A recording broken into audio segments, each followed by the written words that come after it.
So one of the things that we've been working on recently is this backswing position, okay? And we've been sort of changing your right arm position to get the club moving a little more on plane, less sort of twisty and excessive movement, right? Now, the tricky thing is for every golfer and every student that I work with, and obviously George in this case, is that when you start the downswing, so go on, sorry, because George has been focusing very much on this sort of right arm movement, which showed me that in isolation, yes, that's great, right? That's the correct arm movement. But the problem is you've obviously got to be able to match that up with a rotation. Yeah. Because otherwise the club's going to just strike the ground really early.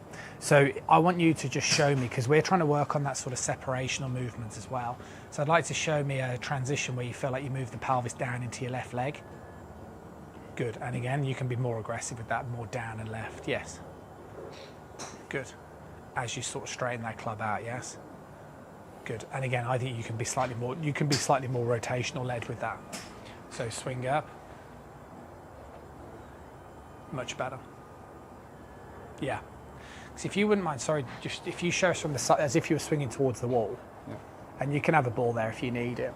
So the problem was for yourself is because you were getting too laid off, too shallow coming down. So it's kind of more exactly. That means that George needs a huge amount of chest rotation to be able to square that club face coming into the downswing, right? But now the club is operating way sort of more vertical and more steeper coming down. Yes. Now what we're trying to do is make sure that the rotation is coming from the lower body.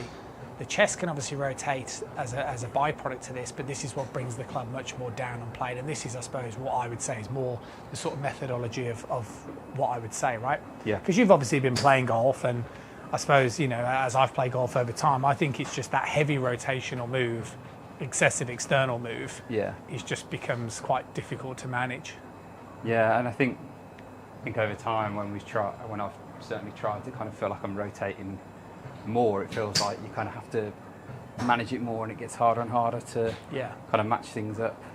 Whereas when you kind of get that kind of coming down, down the plane line with the kind of with that right arm move that we talked about earlier, it just feels like it matches up a lot easier. Exactly. I think so as well. So show me one more start to the downswing where you initiate it with that sort of dual feeling of the right arm straightening and the pelvis moving down in towards that left leg. Yes. And really getting the blend of both of those movements, I suppose, is what I'm trying to say is absolutely key.